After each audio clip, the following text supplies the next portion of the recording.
The envelope landed on the table like a guillotine. I froze. My name printed neatly, a legal sentence I wasn't ready for.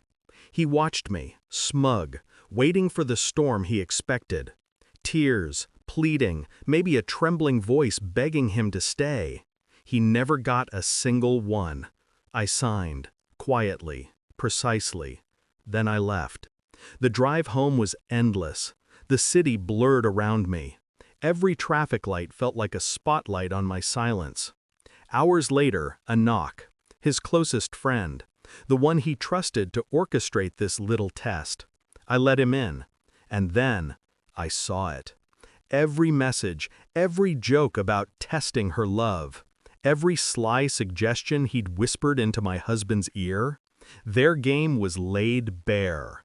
And suddenly, my husband's face appeared in my mind, the man who had risked everything on someone else's arrogance. Back when we met, he wasn't like this. There was laughter over burnt toast, midnight conversations that bent the universe, eyes that promised forever.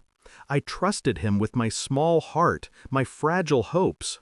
And now, that trust, my love, was wagered in some childish bet.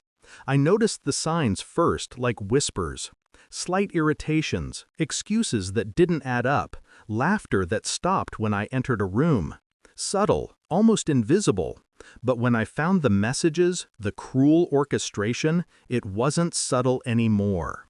My chest ached, not with panic, but with clarity. I could feel the puzzle pieces snap together, the betrayal, the manipulation, the reckless gamble. But I didn't cry. I didn't call him. I didn't confront. Emotions were a luxury I couldn't afford. I needed strategy, precision, justice.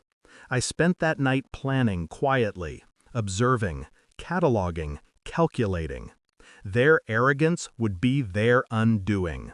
Step 1, documentation. I recorded everything, every message, every proof of their conspiracy. Step 2, exposure. I made sure every truth found its way to the right eyes, lawyers, friends, family, people who mattered. Step 3, patience. I stayed calm, letting their confidence grow, their pride swell. I never gave them a hint. I let the tension simmer like a storm gathering at sea. Then came the execution.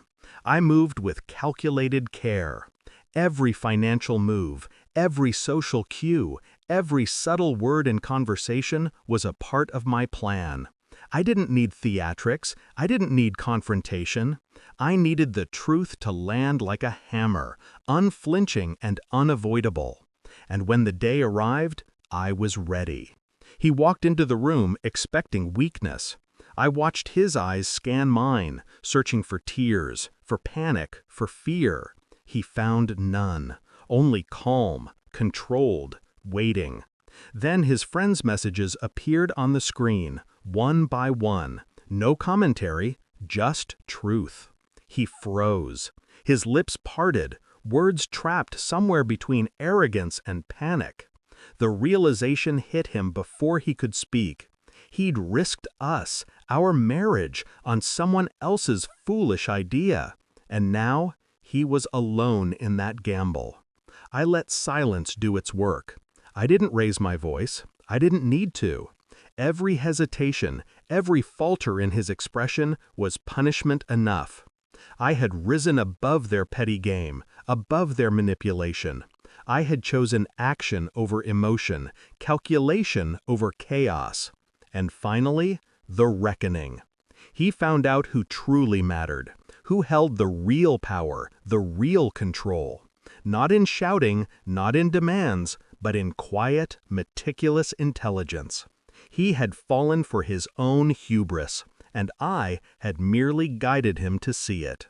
I left the room then. No victory dance, no celebration, only relief, only a sense of equilibrium restored. I had not only survived the betrayal, I had orchestrated justice with patience and precision. My heart, though bruised, had emerged unbroken, my dignity intact. In the end, he learned the truth too late. I didn't need to beg, I didn't need to cry, I didn't need to prove anything to him. I had already proven it to myself, that love was not weakness, and silence could be sharper than the loudest scream. And as I walked away, the weight lifted. The storm passed. I was free. I had lost nothing. He had lost everything that mattered.